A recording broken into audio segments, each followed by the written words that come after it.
the basic concepts upon which the book Self-Unfoldment was written. There is one more undertone or undercurrent which I would like to especially emphasize. We know that the human being grows primarily through experience. And experience is a participation, an actual doing. It is not merely an observation as one separate from an action, nor is it a kind of instruction in which we seek to benefit principally from the achievements of others or the records of ancient ways and manners. The entire concept of experience is immediate and vital, and there can be no change wrought in the nature of man without the dynamic of experience. It must naturally follow that all disciplines set up philosophically to advance the unfoldment of man's nature must in some way lead to or participate in experience. Now, man may experience outwardly through the testimonies of his sensory perceptions, or he may experience inwardly through the testimonies of certain other powers or faculties within himself. By experience, all processes of growth are given life, are made to be alive, so that we grow not by living upon the dead, but by living upon life. For the moment knowledge is dead, it can no longer give life. So long as we depend upon words or formulas or attitudes which have no immediate vitality in them, we are deprived of the nutrition upon which spiritual achievement must grow in order to attain its proper maturity. Thus we have in the older disciplines certain concentrative exercises that have as their peculiar purpose that man shall experience something within himself, that his concept of I believe shall be transformed into a deeper and more sustaining conviction, I know. This changing of believing into knowing is possible in outward things through participation. The man who studies carpentry for a lifetime must yet pick up the hammer and the saw and create something if he is to know the meaning of the great concept of carpentry. All theory may contribute, but only does it give the skill for actual achievement. The achievement must be, or the experience is deficient. Now, it is not possible for man in the search for interior value to merely use the experience instruments which he has developed for material things.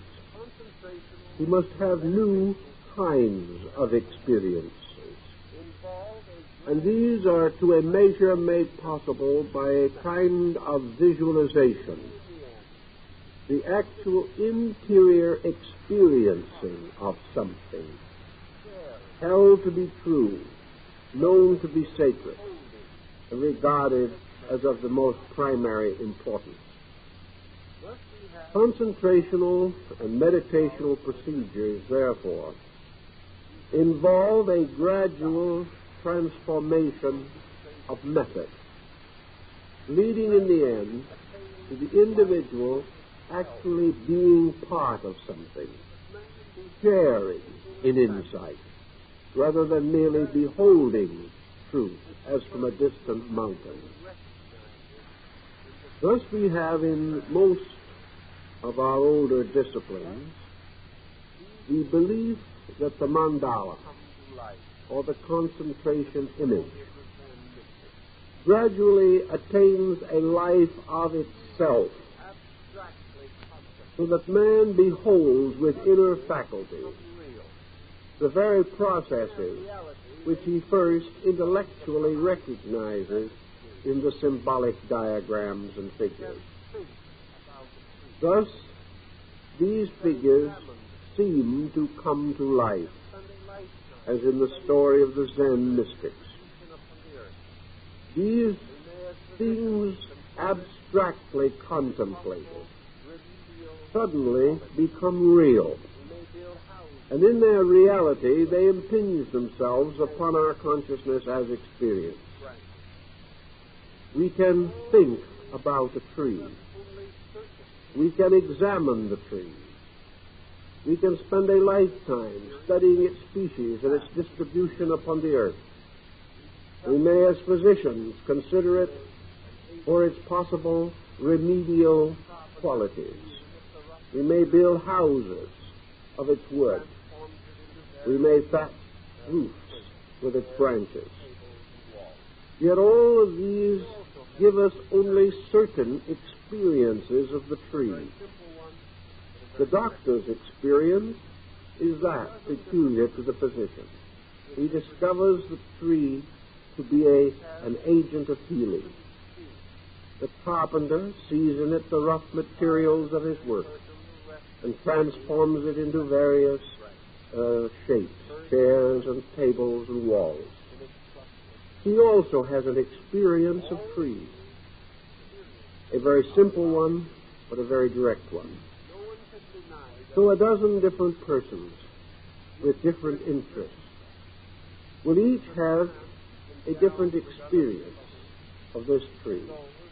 The tired and weary person will rest in its shade and give thanks for its branches. Birds will nest in its clustered twigs. All these experiences are about trees. No one can deny their validity. Yet we search even deeper, because man, endowed with other faculties than those for superficial acquaintance, must search for the mystery of trees in itself. He seeks to experience the life of trees, and he realizes that this life flows outward through the branches, reaching out to light and air. He sees and senses the tree as a living, total being. And in the study of its total expression, man becomes acutely aware of the tree's symbolic expression of the great principles of nature. The tree is a symbol of eternal life growing up, growing out as man grows, in a slightly different and more diagrammatic way, but no less proofful or truthful in its depiction. To feel or know the life of the tree requires that kind of constant attention and understanding that we may attribute to the dedicated gardener who gives his life to growing things. He has discovered more than the carpenter can ever know. And yet, perhaps, this other, deeper man cannot build a chair. There are degrees of insight. But that degree of insight which seeks deepest into the life of things is the truest. And the purpose of our concentration processes is always to break through into causes, into the very facts and substances, into the deepest message and insight, and to transform all objects into a mysterious celestial language by means of which we can read the way of the infinite through created things. Thus, if we take a tree or a flower or a plant or a concentration symbol, we may first say that it is very beautiful. And because perhaps we are a little hurt by life, we like to escape the beauty. Here is peace. Here is tranquility. Here is the calmness that perhaps our tired souls desire. But all this is of ourselves only. So wonderful as it may appear, this flower, this plant, is not really stillness or quietness or calmness at all. It is life. Life ever moving, ever dynamic, ever creative. It is just as real, just as dynamic as the life around us, which we find so burdensome and exhausting and wearying. The reason why we are not aware of these things is because by its very nature, the flower conceals most of the machinery of its own striving and its own struggle. Its growth is so slow, we cannot see it. But in the course of days, we notice the changes. So actually, while we may be seeking rest, our symbol is itself an emblem of motion.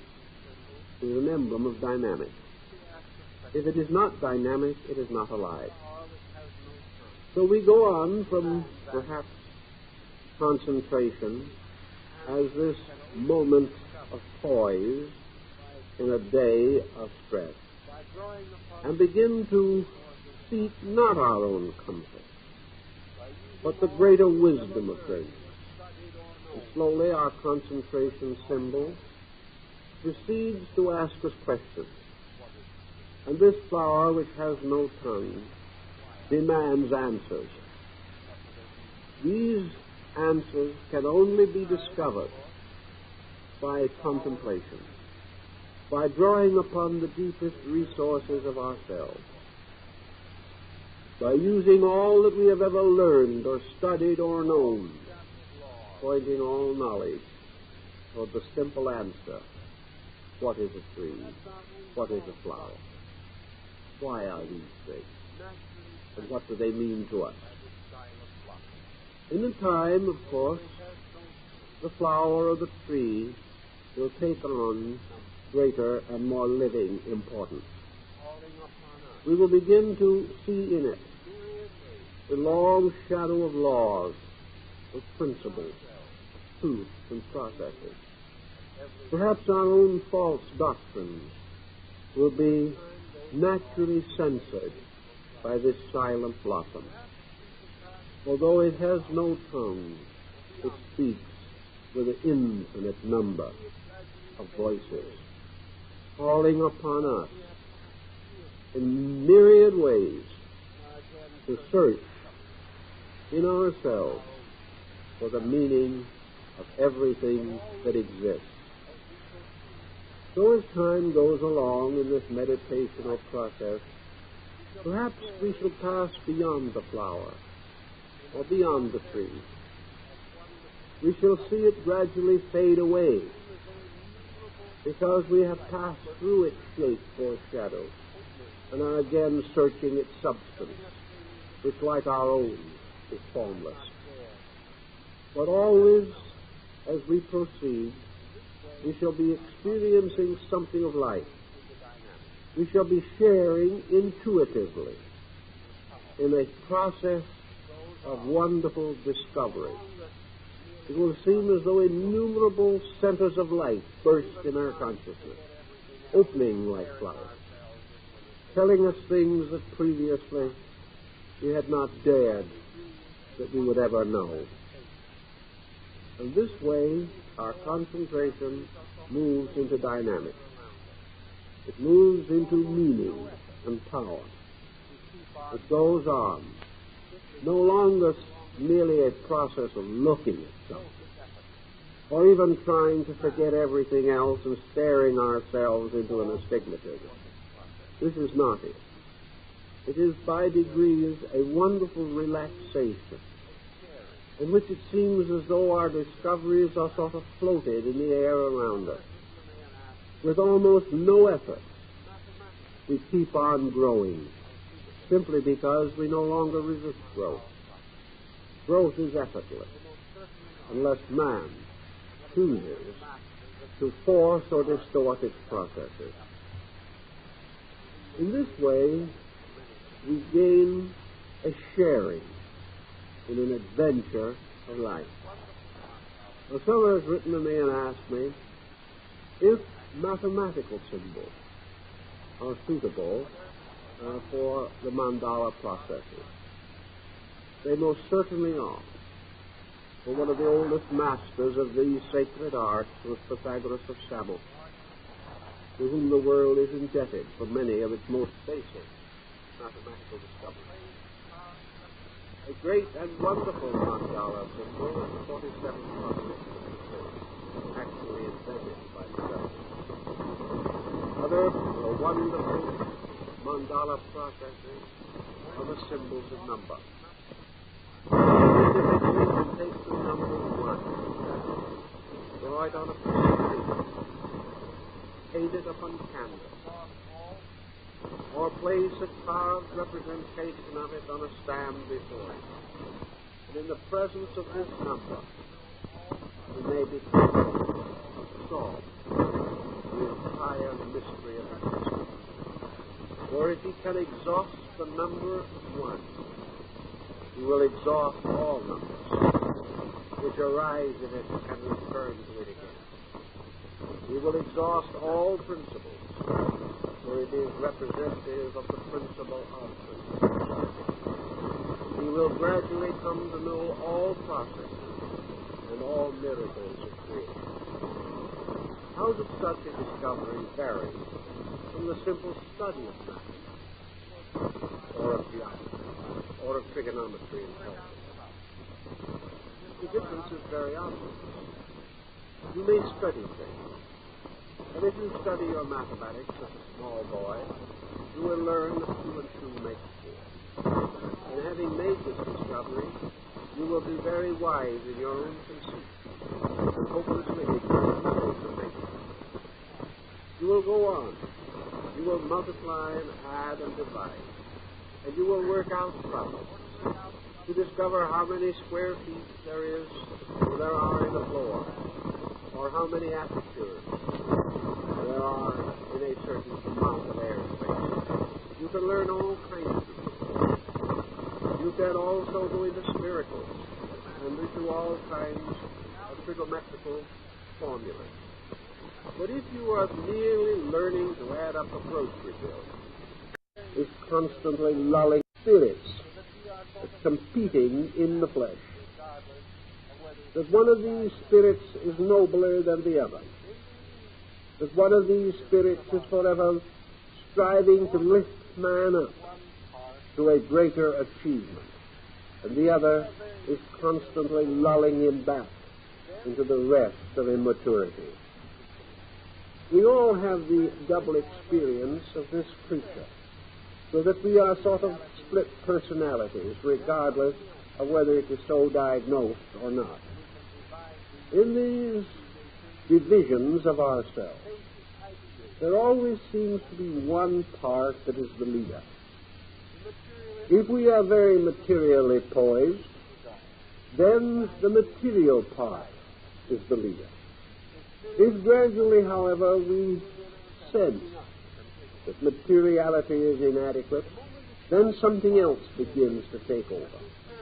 And we can divide these two natures into a basic idealist and a basic materialist.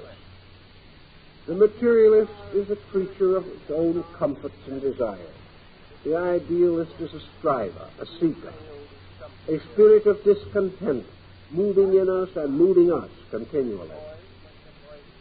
The moment it comes to our realization that we can be better than we are, the nagging of this better self begins.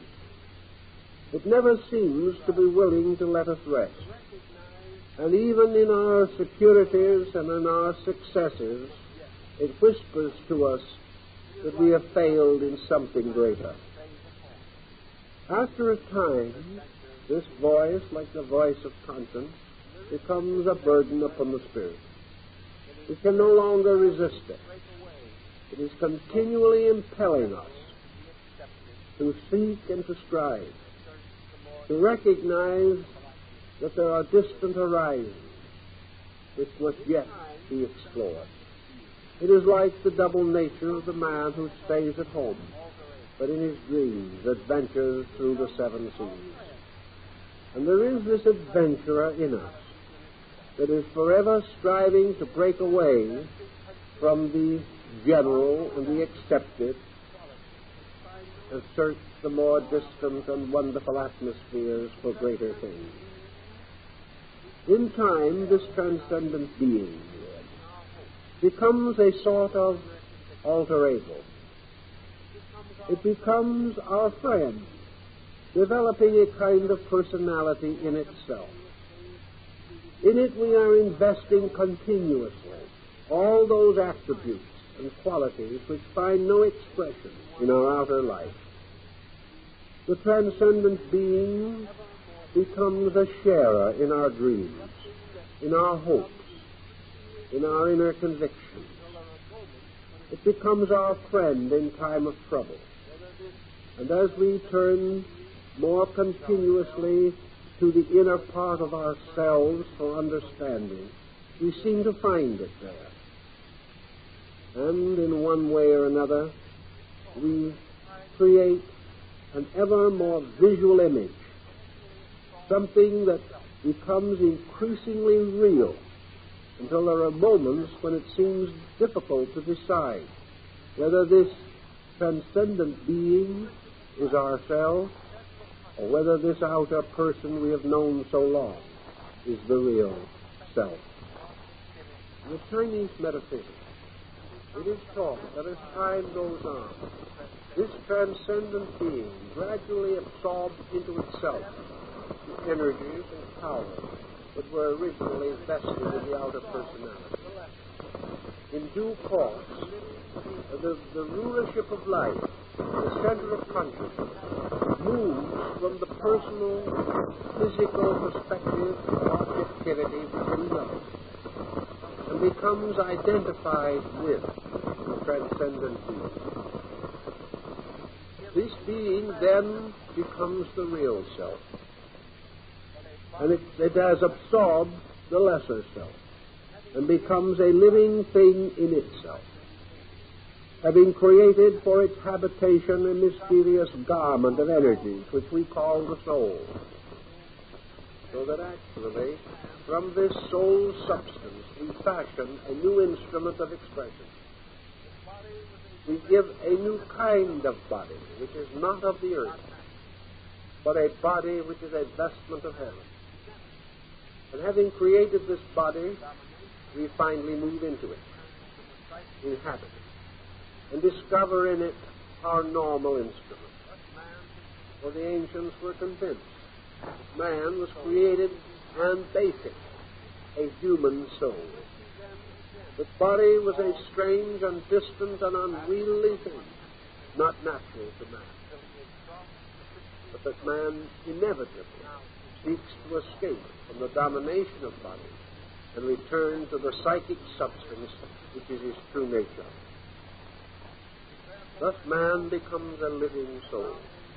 And this soul is his proper instrument and vehicle, in which he then again involves and evolves, passing from one condition to another, until he exhausts the mystery of soul, as he is now seeking to exhaust the mystery of body.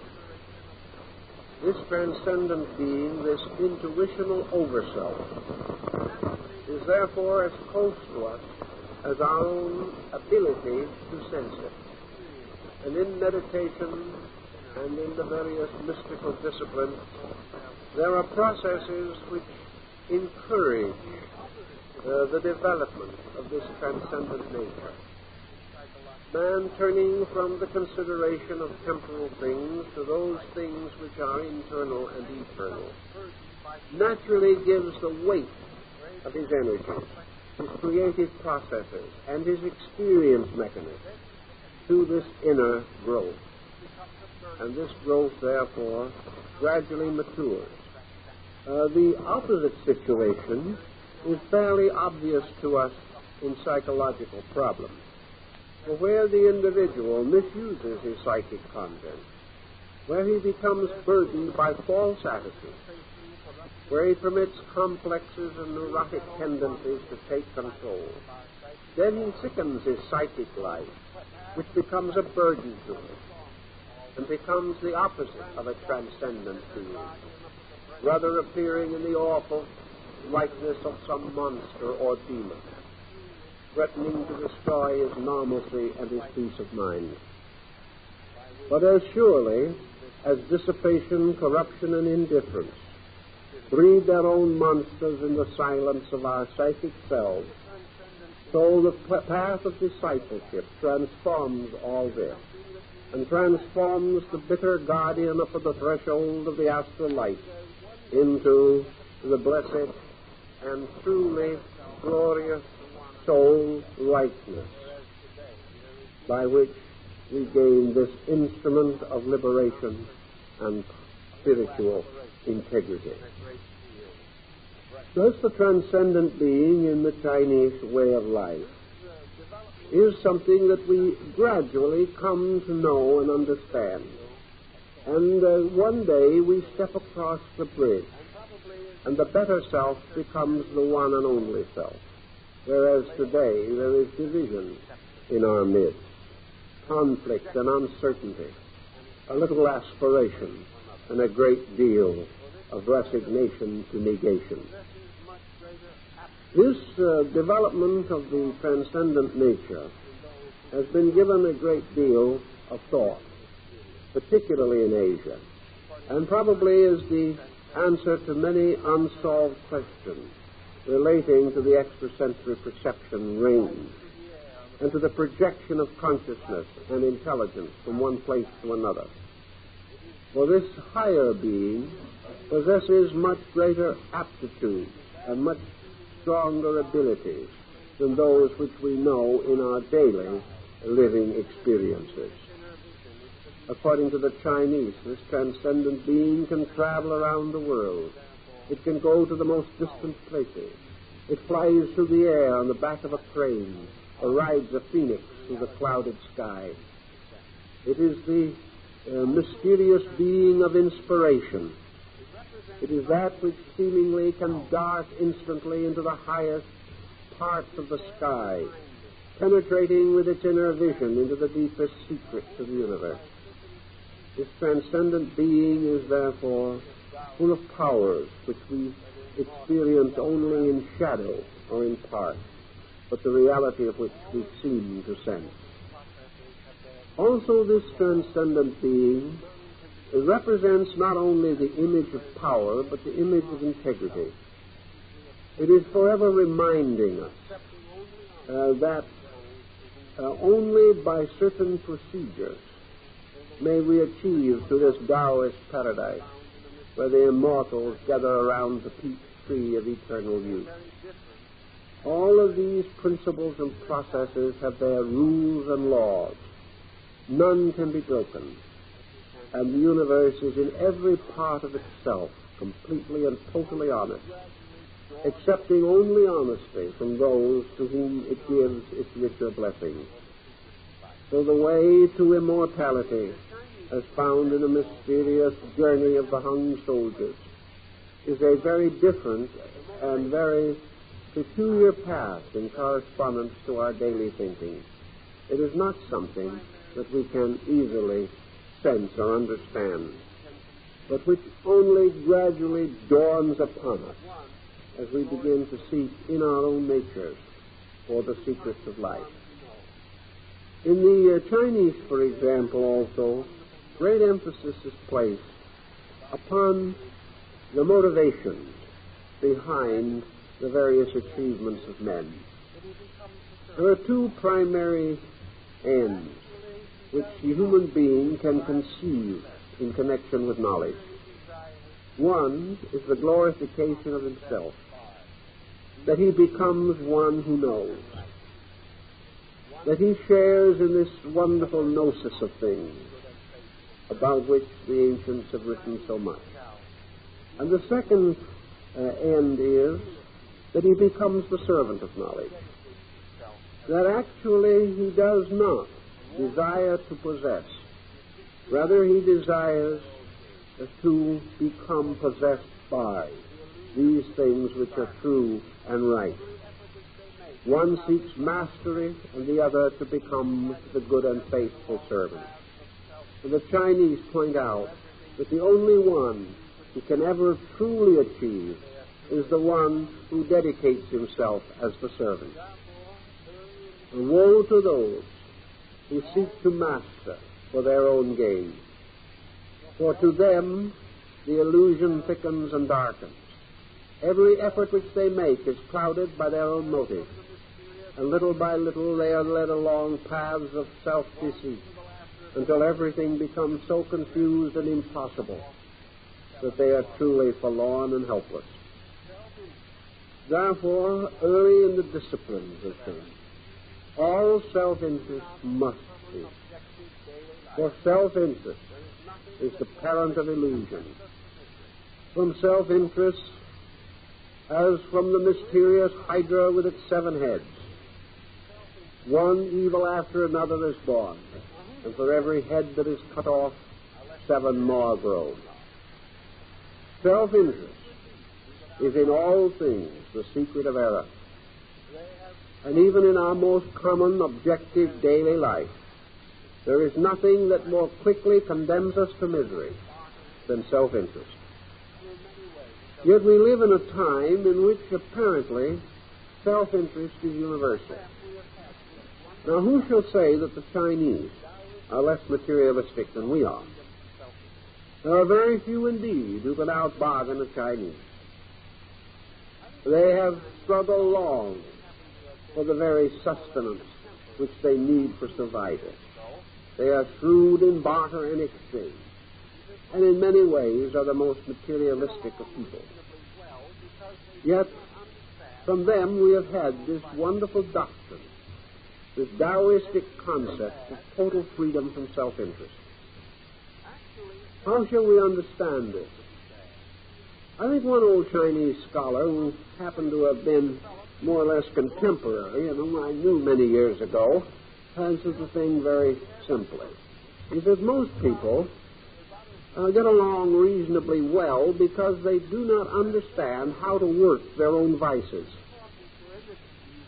They think they're bad, but they're just foolish. Actually, it takes a great deal of skill to be bad, and it takes a great deal of concentration to develop a full-blown case of self-interest. Self-interest to the average person is just about as superficial as his truth-seeking. Self-interest is something that's important to him if it's easy. He doesn't make much effort on his own part. He can get what he wants without trying too hard. Or if he thinks he is taking care of his own activities and desires, then he is satisfied to relax and let someone else win the battle. Self-interest does not lead this person to a tremendous sacrifice of his own inertia, even here and now. It takes even more than self-interest to raise the horizontal human being to a vertical position. So self-interest is as half-baked as every other attitude, and consequently does but very little harm. We had years ago an epidemic of individuals trying to do yoga exercises. They really worked at it terrifically for anywhere from 2 to 3 days. Of course, if they had a large enough investment, they might last for a week or 2. But during the course of that week or 2, they had already broken every rule of the art or of the discipline. This was as it should be. These persons practiced their yoga so badly, so poorly, so irregularly, and so foolishly that it really didn't do them any harm. If they had been more sincere, the insanity rate would have gone up very rapidly. But they did not work hard at it, not hard enough even to make themselves sick. They couldn't have done it right. They did not know how. But they did not have patience to do it wrong. So in a few days, not getting immediate results, they were off to some shorter path. Nothing happened except a little loss of money, a little loss of time, and perhaps a few bad cases of nerves. In the same way, self-interest, which is such a deadly enemy to these problems, would be much more dangerous if man had the stamina to even be selfish consistently. But he does not. Occasionally one does have this degree of stamina and gets into rather serious trouble. But for the most part, our self-interest is not deep set. It is mostly a cultivation of creature comforts. It is a series of lazy decisions, not motivated by any great amount of ill, but simply lacking the stamina of rightness. So our negative situations are not helpless or hopeless or terrible, nor will self-interest in most cases cause us serious difficulties. The only thing that we must remember is that if we continue to cultivate it in a half-hearted manner, it will delay the gradual integration of the personality, which must be built upon certain basic convictions. The person does not need to get too regretful or blame himself too much. It is simply wiser to assume that the moment we understand, at that moment we gain a new responsibility to live according to what we understand. What went before, we may as well release it, rather than trying to be sorry or work some weird penance to seek the forgiveness for our sins. Most people are not really successful sinners to the degree that a great repentance is indicated. They're just neither hot nor cold, and the Bible says that these have a difficult time. In the development, then, of all these disciplines, the motivation is gradually to eliminate the various elements which go to make up the self-pressure pattern, where self-pressure is perhaps even more obvious than self-interest as we know it, although the two terms are difficult sometimes to differentiate. Actually, we sit in a kind of judgment perpetually over the things we see and the experiences that pass through our consciousness. We say to ourselves, this is a symbol of this. This experience means this. We have all decided it. We know exactly, according to our preconceptions, how we are going to accept what we term to be fact. And always we are seeking to justify the previous structure of beliefs, those attitudes which we hold most closely and cherish most intimately. We are therefore living forever to prove that we are right. We are constantly bewildered and disappointed when we realize how right we are and how wrong everything goes that we have anything to do with. We can only conclude that the universe is disorderly. It is impossible for us to deserve anything but the best. And as we seldom get it, universal ethics has gone awry. This removal of the personal equation is the beginning of honest experience. In meditation and concentration particularly, it is most important that we do not interpret the truth out of everything that we experience. And in an effort to not make these mistakes as we go along, there is this need for an occasional pause to look into ourselves more intimately. In concentration, our own honesty is our most valuable instrument. And our own honesty means, for the most part, a complete suspension of judgment. Honesty is a very difficult thing to define in its detail or in its actual substance. We say that certain things are honest and certain things are dishonest, and we try to be honest, but we really are toying with words rather than ideas. The only safe way to be honest in an interior experience is simply to suspend all judgment. The moment we try even to be most honorable, we are limited by our own concept of what is honorable, or by the world concept, or by the concept of our neighbors, or the dictates of our religion. We are never sure just exactly what this honesty is. And the best way to try to find out is to sort of remove ourselves from the picture and let the facts have their own works, realizing always that if we are able to suspend our own personalities, then we can accept unconditioned experience. So it's one thing to try to do this, and it's another thing to achieve it.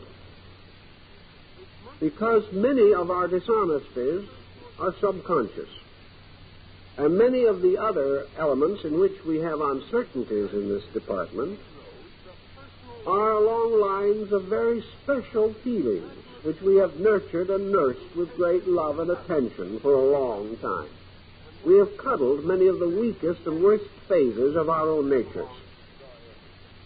And our honesty, which must be a suspension of personal judgment, cannot escape from the interferences and inroads of personal likes and dislikes. Judgment is one thing, intensity is another. And where judgment is suspended, intensity may come along and destroy everything. So we look back over the problem of the life, and we recognize the cathartic disciplines as set forth for us.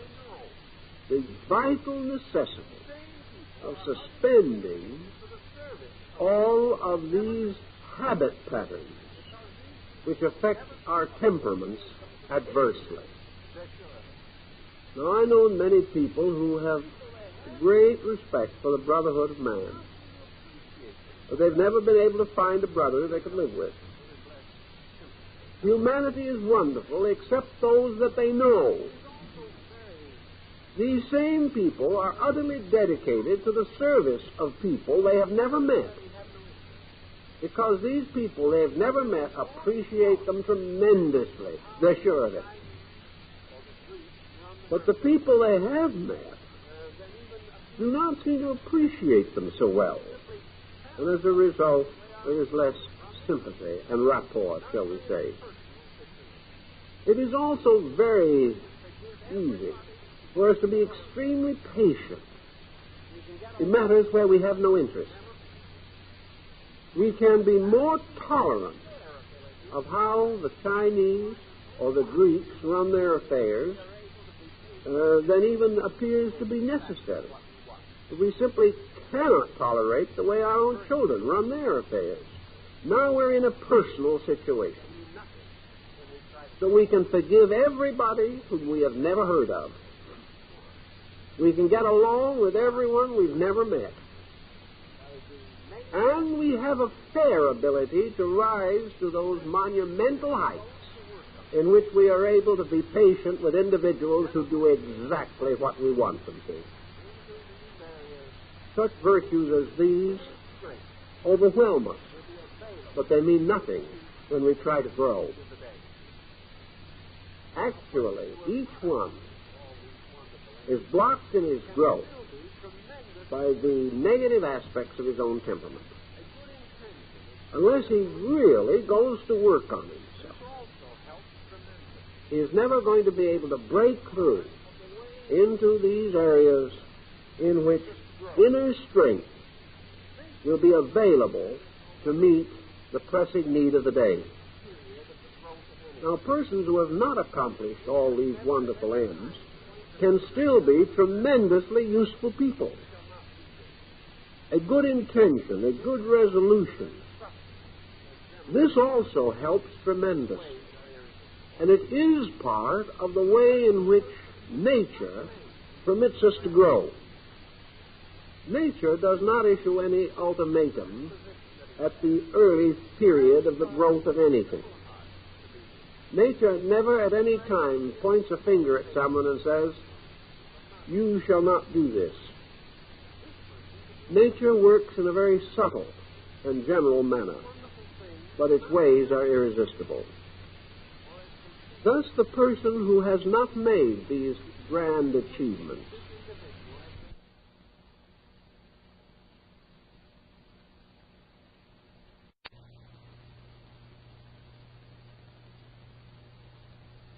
grown as we discipline ourselves. Our vision increases with our efforts.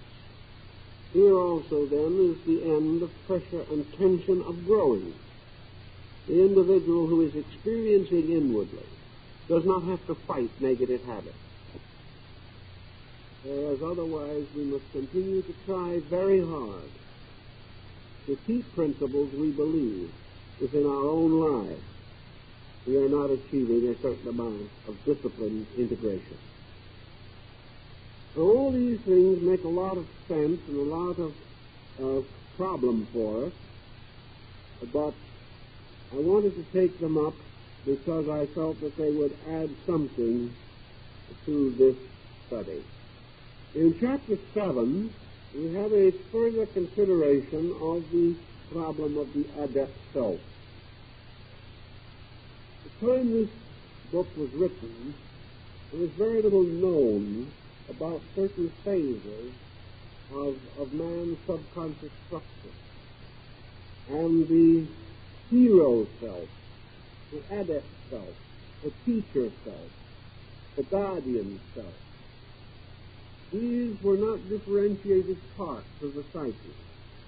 Yet we know that in ancient times these differentiations were known and recognized,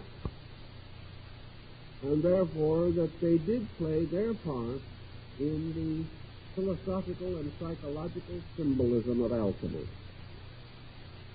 The adept self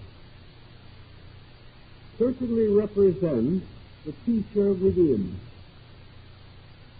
The adept self represents again the transcendent being and the transcendent nature of man, the overself.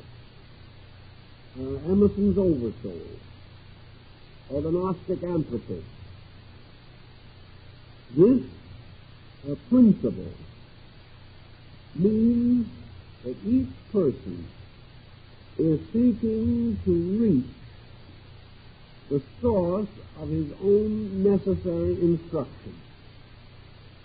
And this source of instruction lies at the root of that differentiation of consciousness which he calls himself. To reach this overself, so that, to use the Eastern phrase, the voice of a silence can be heard, means distinctly to create bridges or instruments of interpretation by means of which the higher nature of the person can move smoothly and adequately into objective consciousness. We have become so tremendously involved in the reception of image from exterior sources We have so learned to think of the sensory perceptions as instruments for the recording of environmental phenomena that we have overlooked what the ancients knew, namely that all sensory perceptions are two-way roads. But just as surely as these perceptions must convey environment into us, so likewise these roads must be the channels through which the self moves out into its environment. The psychologist today really regards the self as poised between two pressures, the pressure of the world on the outside and the pressure of a sick self on the inside. To him, most of the psychic pressure that we experience is negative. He senses psychic pressure as the cause of sickness, as the cause of delusion, or as breaking through in trance and vision, or in dreams, trying to tell us what is wrong and why it is that we are unable to achieve the integration of functions which we so desperately need.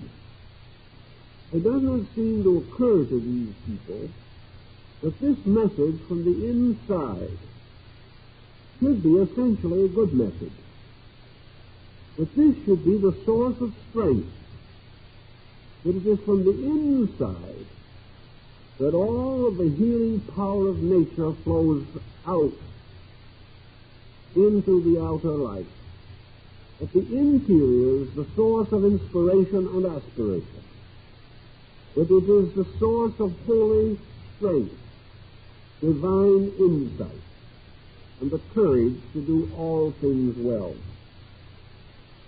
Because, however, we have neglected this adept self, we are not able to enjoy these advantages. Instead of this, we have aborted the process, so that what we now consider as the inside pouring out is not so at all. What we have done is set up in the psychic area a mirror. And on this mirror, the outside is reflected into the individual and then reflected out again. So that what seems to be coming from the outside is merely that part of objective experience which has filtered in.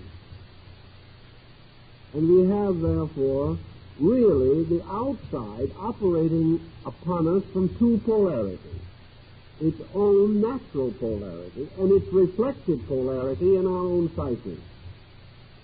Because of the pressure of this reflection, because the psyche has become a net which has captured objectivity and has been in many ways contaminated by that which it has captured, the road between the adept self and the centers of awareness in brain-mind functions are blocked or are restricted. And the individual who thinks he is moved by pressures from within himself is merely moved by reflection of world pressure, which, having reached into him, is now coming out again. And because of the direction it is traveling, he gives it an importance which is not its own. He says it comes from the inside. Therefore, it is me. I am speaking. This is my will. This is my purpose. This is my freedom of choice. Therefore, I must live and die for it. He feels this simply because it seems to be coming from within him. But actually, the psychologist is right in assuming that these things that seem to come from within were actually planted in there by artificial means. They are not his real nature or his own personality. They are only his degree of social unadjustment, reflected out again, and burdening his entire psychic life. Locked in this struggle, with his own inner life completely dominated by externals, just as his outer life is, the person is incapable of being a channel for the transmission of any true psychic energy. He cannot know himself, because a veil of not self has now been placed within him as well as on his outer personal consciousness. The only answer to this is to gradually release oneself from this false flowing inward, or else to recognize its true nature and discount it accordingly. Until the confusion caused by the use of the psychic instrument for reflective purposes only, until this confusion is solved, the individual, looking toward the interior of himself, sees nothing with distinctness. He is unaware of the nature of himself. He cannot even be certain when he looks in that he can find a self. And in the subconscious experiences, only certain fragments of emotion or thought seem to rise from the depths of the unknown and float upon the surface of consciousness. Where they come from, what they mean, why they are, he does not know or really have any instrument to discover. All he does know, however, is that while this turmoil exists, the transcendent being is silent. While all these confusions reign, the oracles do not speak.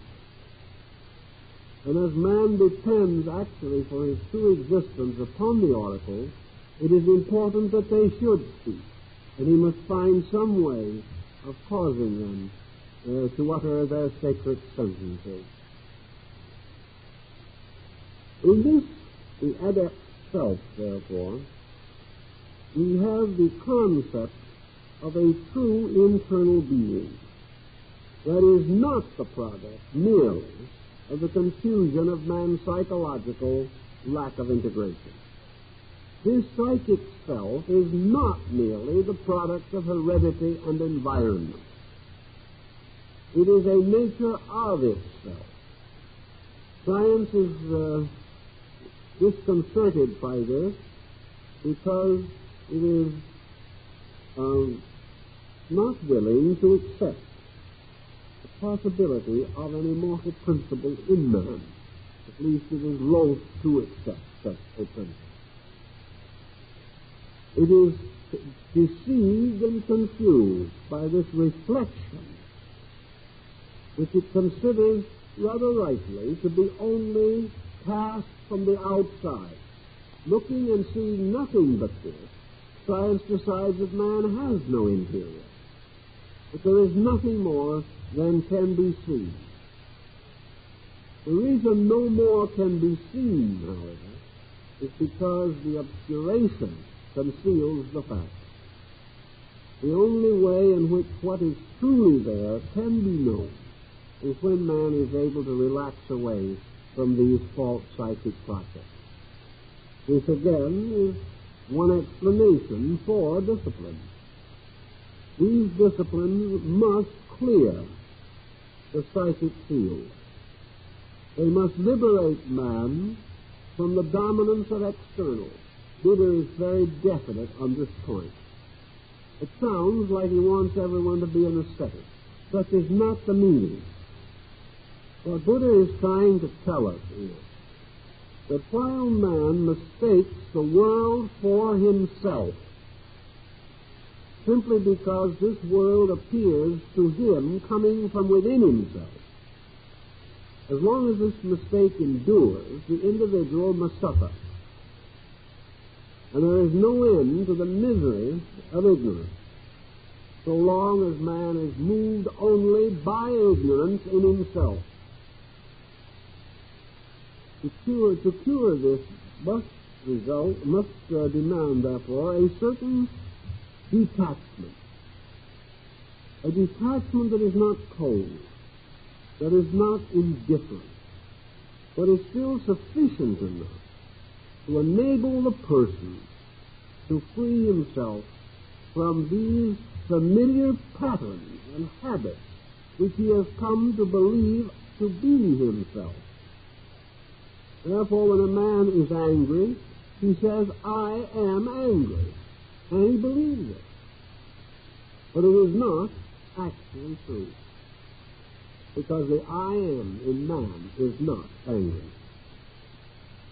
Another man says, "I'm sick." What he means is his body is sick, or his mind is sick. And as he has no knowledge of himself except through these instruments, he identifies his own nature with them. By reducing these pressures, however, by gradually relaxing the attachment with objectivity, the person removes the mirror. He takes away this instrument of reflection. He does not toss back everything that the world shows, because for him the position of the light by which a shadow can be cast has been changed. When the light is on the outside, it casts a shadow upon him. But when the light is on the inside, his own nature is unshadowed. This is no time the Japanese concept of shadow.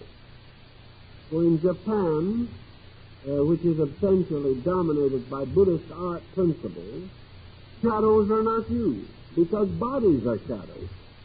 And who wants to have a shadow casting another shadow? It just doesn't mean anything. And the Buddhist painter will say, well, actually, you know yourself that the shadow isn't real. It's only the relation of the light to the object. The object does not substantially change. It only appears to change.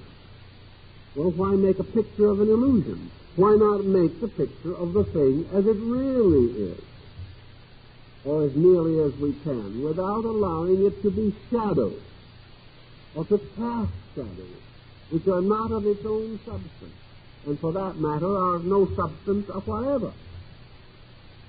But the reflections in the life of man are like these shadows. And we have taken the shadows for substances too long. And it is the purpose of the disciplines of self-development to cause the individual to escape from the shadow-casting formula. He casts no shadow, and he permits no shadow to be cast upon his own soul. And if the light is where it belongs, the light will cast no shadow. And the psychic self is freed from this burden of appearances which have no substance or essence. As long as we cater to these impulses which are being reflected out from within us, we continue to strengthen them, become more and more addicted to them, come to accept them as real, and finally build our whole way of life upon them, a way of life that has never produced anything actually except misery for mankind. But for the little hour of pleasure, he has taken ages of war and crime and death. He could have had the pleasure without the pain, had he been wiser. But he sought more sincerely for the truth and not the shadow. Now, we also have under consideration this evening another important element of philosophical discipline, and this is the exercise of retrospection. And here again, we are following a Greek formula. For the oldest accounts that we have of the discipline of retrospection are associated with the Institute of Pythagoras at Crotona, a Dorian colony in Italy, where he created his school. Pythagoras believed that it was important to keep a constant circulation of vital energies in the consciousness of man. One way to protect yourself against suffering, mental, emotional, or physical, is to prevent bad habits from being formed. Preventive medicine is always better than curative medicine. And he therefore set up a process for the cleansing of the life through a regular discipline called retrospection. The purpose of retrospection was to do things now and to reject procrastination, or to prevent a single mistake being multiplied before it is corrected. A person does a thing once. This is no habit. Twice. It is still no habit. Several times, habit begins to appear. A dozen times, and it is a habit. 100 times, and it's incurable. This gradual building of habit mechanisms applies to the mind as well as to the processes of the body. Bad bodily habits are very hard to correct and frequently cause serious health problems. Bad mental and emotional habits are more insidious, but as a consequence are far more dangerous. Now, what are the most common habits with which we might be concerned? Probably in our daily living, our most consistently bad habit is thoughtlessness. It seems just too much of an effort to reason out everything. And a large part of our day is spent in the performance of comparatively mechanical actions. Oh, yes, we may have to vitalize them a little, give a tiny bit of libido to them just so that they won't cease entirely. But we do not, for the most part, give even important things sufficient thoughtfulness. We also are born procrastinators. Never do today what you can put off till tomorrow. And never do tomorrow what you can put off till next week. For there's always the possibility, as Bismarck said, that by next week no one will care whether you ever do it or not. And you have saved yourself a considerable amount of effort. Now, this works sometimes, but other times doesn't work at all. And procrastination, generally speaking, pays off very badly. Pythagoras pointed out that everything that we do in life should either be done on purpose or not done at all. This letting things happen, this comparative indifference, which we hope to use later as a justification.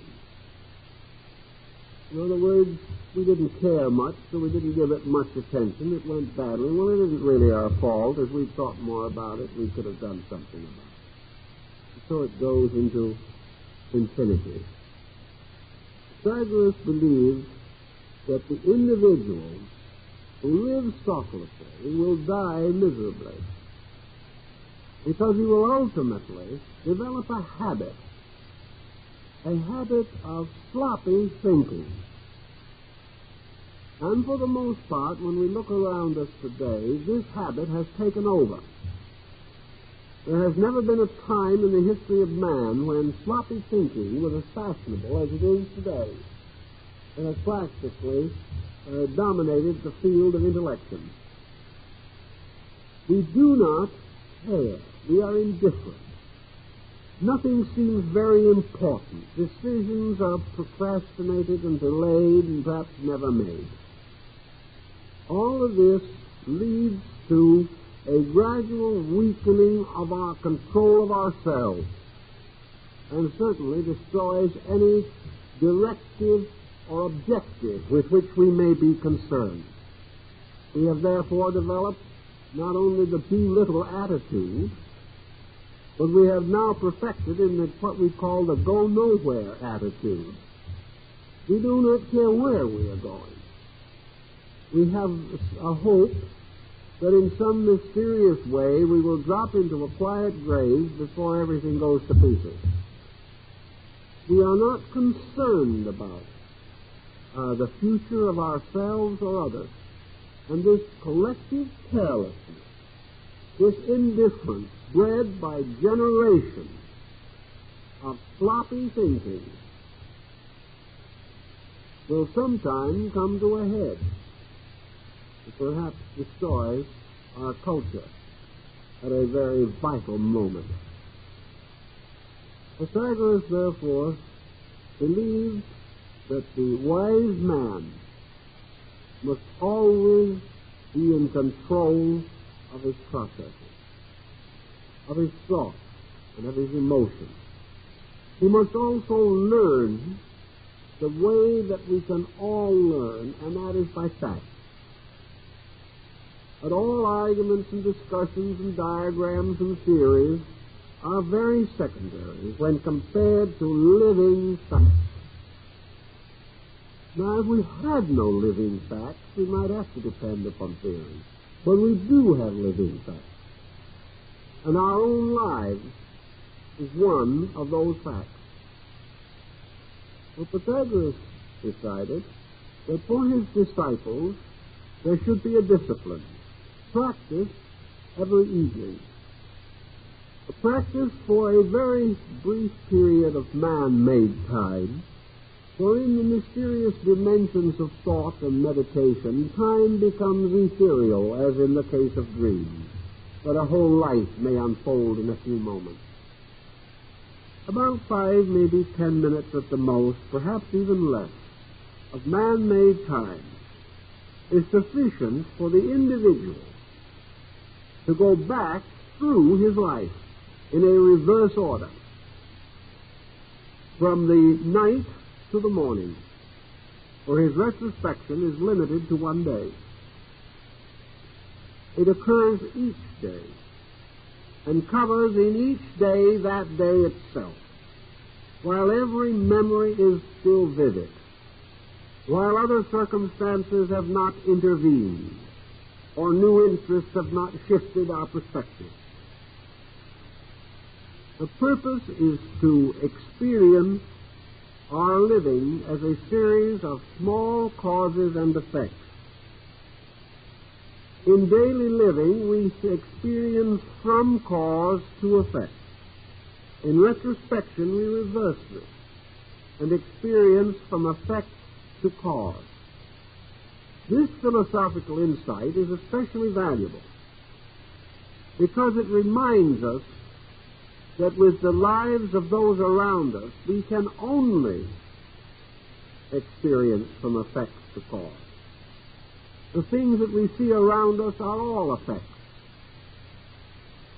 to which we must attribute causes, and the causes of which we must discover. And having discovered them, we must evaluate them.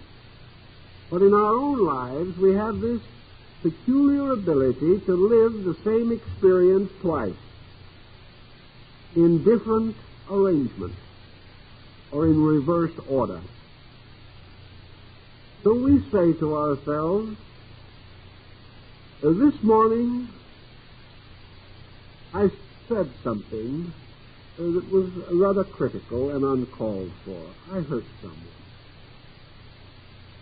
And this night, looking back over that day, I try to understand why, what caused it, and also what the effects were.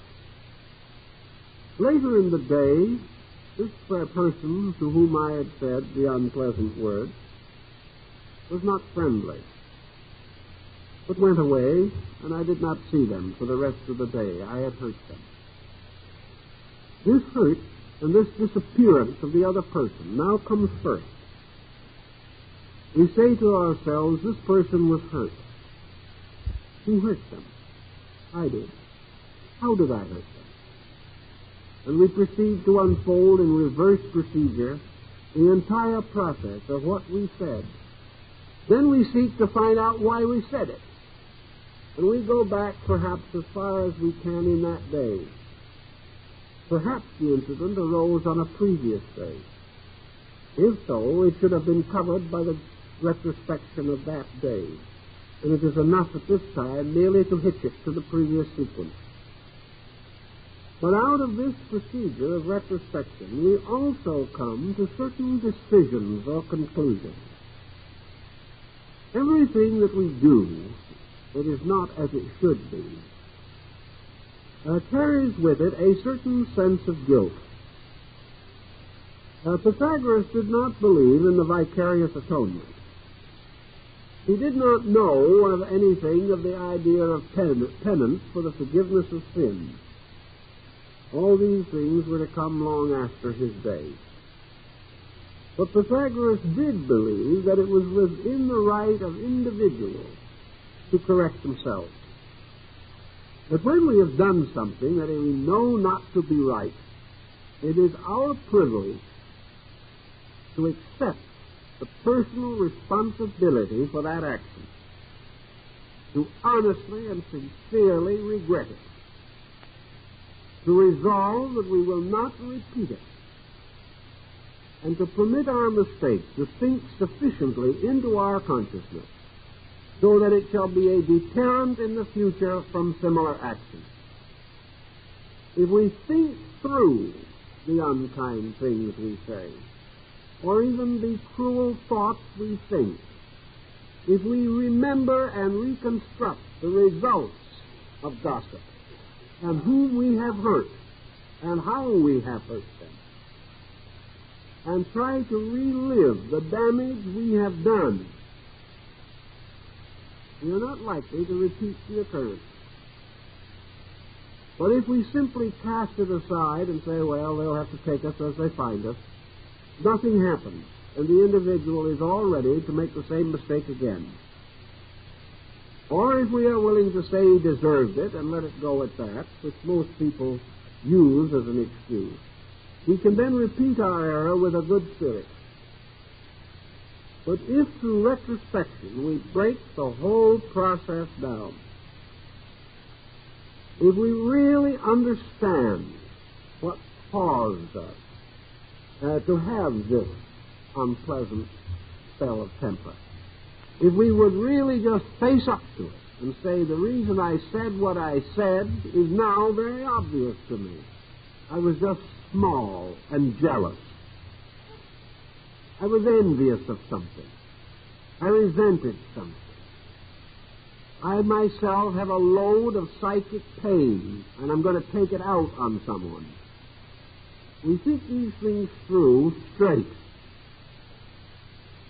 and honestly. We gain a tremendous experience lesson.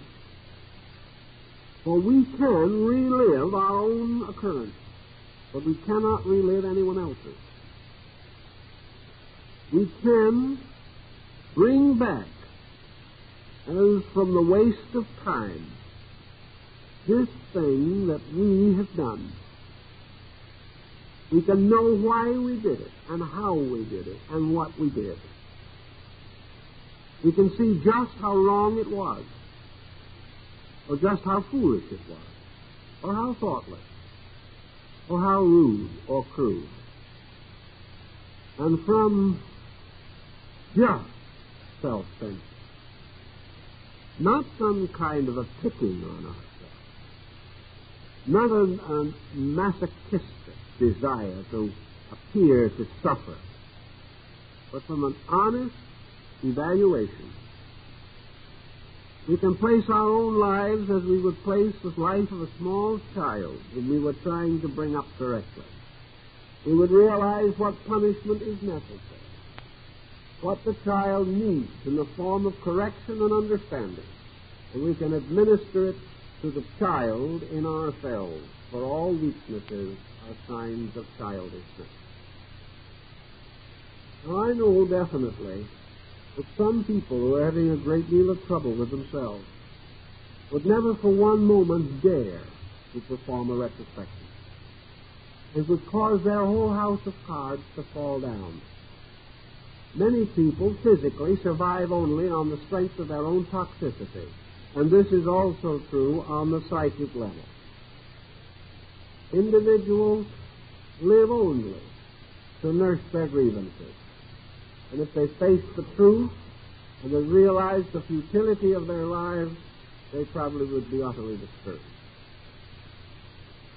The retrospection discipline, however, as we said, whenever begun, does not go back beyond the day. And whenever the disciple decides to attempt it, he must accept it as it was given to him, according to rules which he must follow. He is not expected to ask why. He is not expected to improve upon the theory, because it has stood the test of ages, and the average beginner is no condition to improve on anything. So he does not go back in his retrospection to all the horrid and lurid things that may have afflicted him for the last 50 years. He begins only with today. And he says to himself as he goes back, "This has been a very messy day. I have done many things that certainly were not kind. I have said things that I'm not sure were true. Now I sit down and think about them. I have fallen into very poor semantic habits. I have said to someone, anyone knows that chap's no good. This wasn't true. What I really said was, I don't like this fellow. And I exaggerated in order to give added pressure to my own opinion, or else to protect my own good name, so that others would not think I was unduly suspicious. I merely spoke for everyone else, shifting the responsibility to the unknown." We sit down and think about that for a while. We will not exaggerate so much the next time. Then we can say to ourselves, I have passed judgment upon the work of another man. I said he was no good, that his job was poor, that anybody, including myself, could do it better.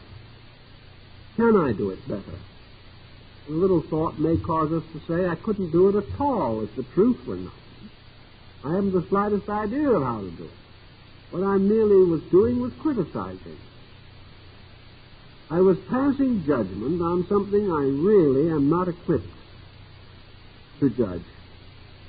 So little by little, we whittle away this broad veil of generality, of this wall, this network and framework with which we surround things. We just face the simple fact. I didn't feel good. Or I was angry. Or someone else had done something to me and I wanted to hit back. Or I lost my temper. Or the fellow was telling me something so true I hated him for it. These thoughts sober us. And in the quietude of our lives, we can go back over a day and sort of put it together. We can say, is there any pattern in my common faults for this day? Yes, there seems to be. I want to put off things all the time. Half a dozen times during the day, there are decisions I should have made, but I procrastinated them. Why? Was it because I didn't want to hurt someone else's feelings by an unpleasant decision? Or was it because I did not want my feelings to be hurt by their hurt feelings? There's a great difference between these two things. It's like not correcting the child because we don't enjoy the tantrum. What is the motive behind what we have done? Were we afraid? Would it have been to someone else's advantage?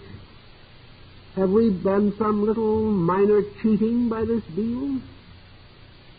Have there been ulterior motive? Have we hidden valuable knowledge because it might have been used to another person's gain when it was their right to have that knowledge? Just how foolish, selfish, stupid, narrow-minded and arrogant are we These are refreshing thoughts. They are not refreshing at the moment, but they have a long-range utility. By degrees, we become honest. And there's no misery in honesty. And there's something very private about retrospection. You don't have to advertise it. You do not have to tell other people all your faults. You can modestly keep them to yourself. But you can also valiantly do something about them. Instead of confessing to someone, you can show that you understand by changing your ways in the future. Then there are all kinds of imponderables that move in upon us. Are we doing all that we can do in the society to which we belong? Do we think we can do things we can't do? Are we going out meddling in other people's affairs, not because we really know what we are doing, but because we like to regard ourselves important and hope others will do the same? Are we simply extroverting at the expense of society? Or are we neglecting the common and natural duties of life? Are we neglecting our families simply because we like to do certain things and to heck with them? What are the motives behind all these things? And by degrees, day by day, we can take ourselves to pieces and later put ourselves together again in a pattern closer to our heart's desire. We can become completely analytical. But never should we exaggerate. And Pythagoras pointed out, never should we sentimentalize. When we come upon some particularly unpleasant little incident of mayhem that we have committed somewhere along the line, we could break down and weep. We could say, oh, how horrible I was. This, I can never forgive myself for it. It was simply terrible. I'll never do it again until next time. We can have great remorse. We can say, this is so terrible a thing that God could never forgive us. We've got to go and hang our heads for the rest of our lives. Pythagoras warned against all these exaggerations and extravagances. Yet the untrained and untutored mind and emotions are subject to such exaggerations. But remember that we are sitting impersonally in judgment. We are like a judge. We are not likely to become greatly involved or to become really nasty to the culprit.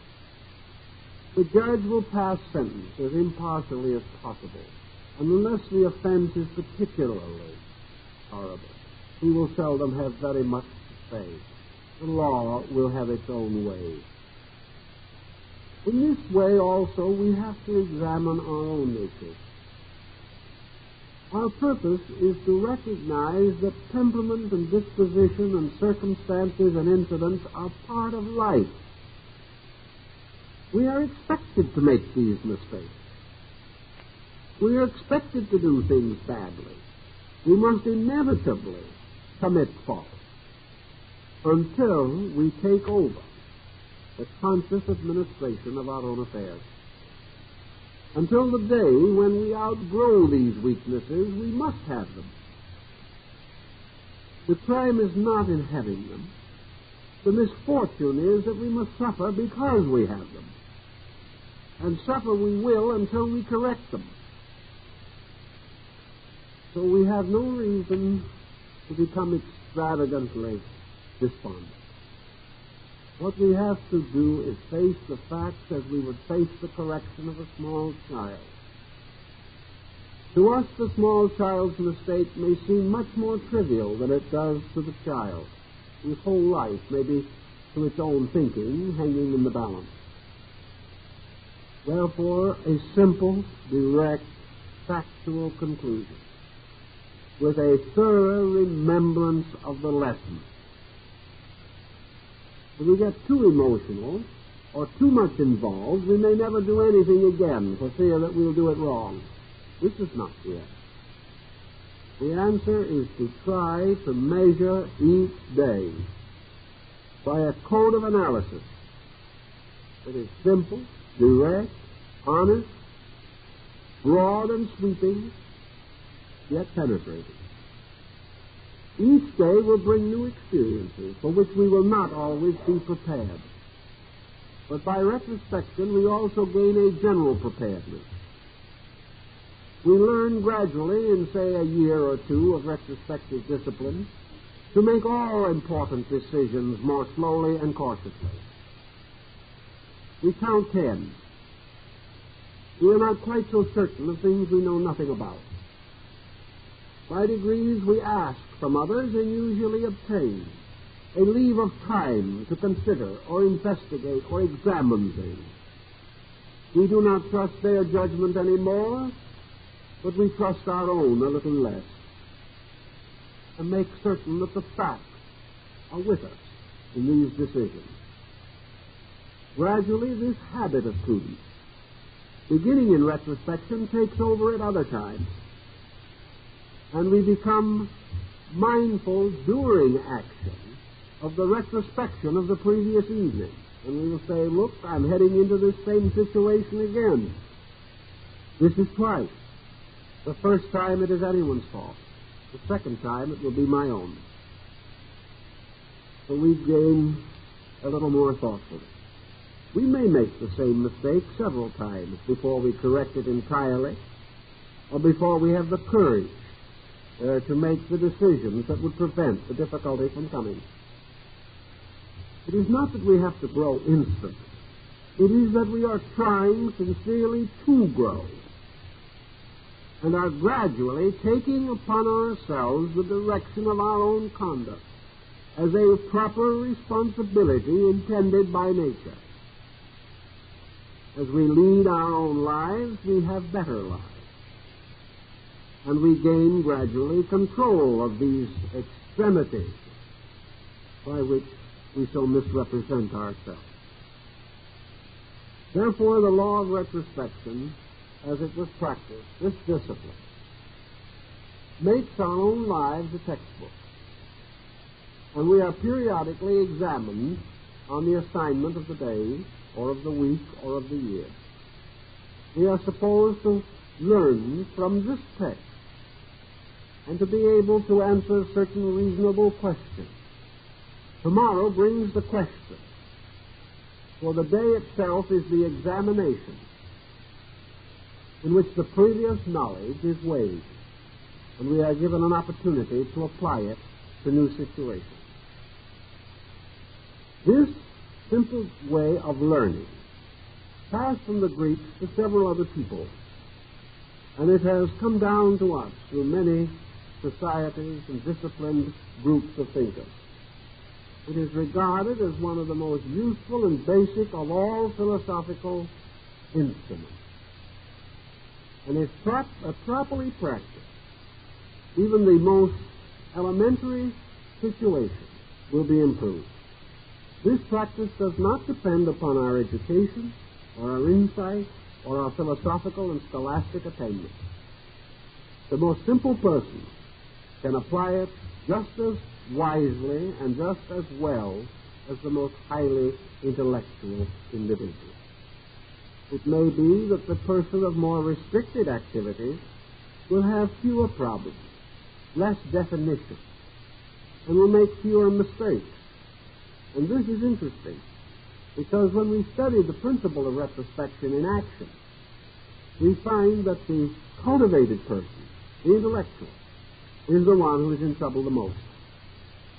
Simple people react rather directly. They react from certain clear objectives and from certain basic values in their own nature. Civilized man, with a breadth of learning and a wide diversity of interests, is more easily confused and more quick to seek escapes. He is better able to argue in his own defense. And, of course, in retrospection, It is like certain of the courts of Europe. The United States and its legal procedure is somewhat different from some of the European countries. In many countries, a person tried for a crime is not permitted to have an attorney.